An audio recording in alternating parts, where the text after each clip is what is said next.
We've managed to re-establish that line with prisoner rights activist Golden Miles Bhudu about the former president heading to jail. He's supposed to present himself before the SAPS in Nkandla in Johannesburg before Sunday. Mr. Bhudu, I hope you can hear me now. I was asking about the statement that you sent out. What message are you sending out to the former president?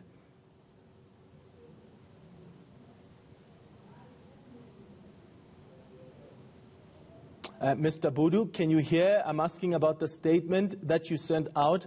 What is the message you're sending to the former president? Well, one can never celebrate the incarceration of any human being, including the former president himself. What we are calling as a prisoners' rights organization 27 years down the line is that there is laws, rules, and regulations here in this country, and we must respect these rules and laws and regulation regardless of who you are. And we are also calling and pleading with him that he must restrain his supporters. We know that he's got thousands and thousands of people behind him. He must restrain them. He must plead with them that they must stay home the day he and his family go and hand himself over to the law enforcement agencies. He must do that as a man and try to, in fact, regain his Zuma that we knew. You know, he must go there, stand in a queue, and like any other sentenced prisoner, and greet prisoners, greet correctional officers, and be, you know, friendly with them so that they go into the system, pay his dues to the community, and get involved in what is happening behind bars so that he gets a taste of what is really happening in our prisons 27 years down the line. And he must keep away these opportunists, because amongst them who call them members and supporters and followers and admirers of Jacob Zuma would be people who are opportunistic and want to see rebellion in this country and want to see law and order scattering all over the place. We are pleading with him so that he comes out there and do the unbelievable, do what nobody will believe he would be able to do, and that is to humble himself, go in there, pay his dues to the community, come out there a law-abiding, productive, and useful citizen, and maybe call on Miles Bhudu whilst he's inside there so that we change the face of the conditions and treatment under which sentenced and unsentenced prisoners are incarcerated in our country. What role do you think he can play, for instance, as you say, in championing the rights of prisoners? And maybe he can use his privilege and status. What can he use that for? Look, for now, he's got a responsibility, a very short and simple responsibility, and to show all of us that the law in this country works.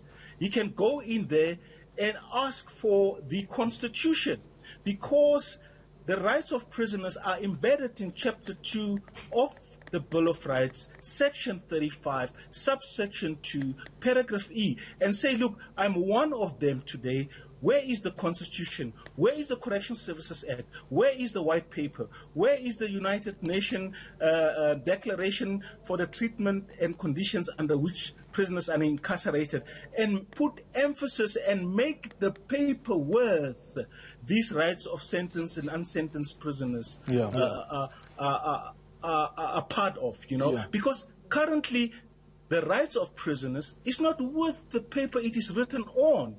Now, we are calling on him as a former president who once upon a time said, not so long ago, that he's not afraid of imprisonment, he's not afraid of prison. He has been there on the island, Robben Island. He served almost 10 years fighting for the very democracy that sends him to prison today. All right. There are questions that have been asked around the treatment that the former president is going to get. Do you think he's going to get some special treatment? I mean, we know we are all equal before the law, but this is a former president we're talking about here, and we've seen how some prominent people who go to prison are treated. Well, he must resist any preferential treatment. It must come out of him, and that will make history all over the world, over and over again, that he went into prison and resisted to be treated like a former president, resisted to be treated like Gedlehlekisa Nxamalala Zuma. It must come out of him and say to prison warders, treat me like any other offender, please.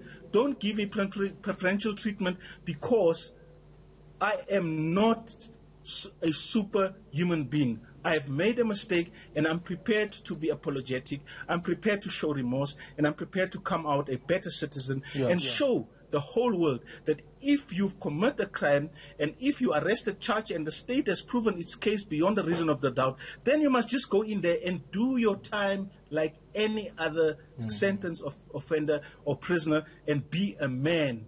And if he is not going to resist preferential treatment, of course he will be treated with kid gloves. All right. And parole, what does the Correctional Services Act say about parole? When will he be eligible for parole if he starts his sentence on Sunday?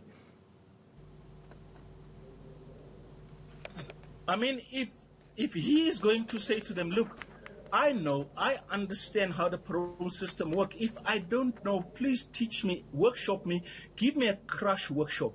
Because my understanding as a former president is that you must do half of your sentence, and then thereafter you must be assessed by a parole board that will go into your file that has been prepared, what is called from inside the CMC. These are people or correctional officers who watch your behavior, your body language, who watch your attitude since you've been there and write reports. And those reports go in front of the parole board, and then the parole board will be able to, in fact, take a decision based on what it is written in your file, how you have conducted and behave yourself whilst you're doing your time. He must not say, look, I want to go home tomorrow because it's cold here and it is right in the belly of the beast, I don't belong here. He must just, one day at a time, he must take it. Take a day at the time, and in fact, become a prisoner's rights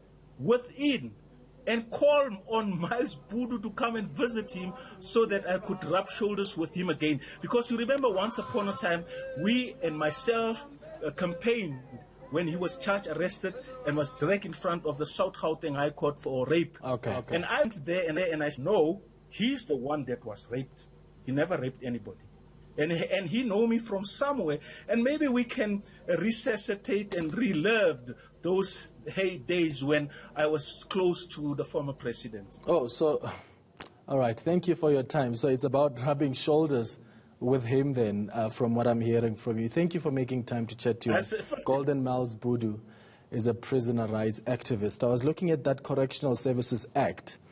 If the former president is going to be serving about 15 months imprisonment, he would be eligible for parole, possibly in less than 4 months, according to the Correctional Services Act. And the Act states that an offender who is serving a determinate sentence or cumulative sentence of not more than 24 months may not be placed on parole for day parole until such offender has served either the stipulated non-parole period, or if no non-parole period was specified, a quarter of the sentence. So this means then that it could be possible that if the former president starts by the beginning of July, which is on Sunday, then he may be eligible for parole around late September.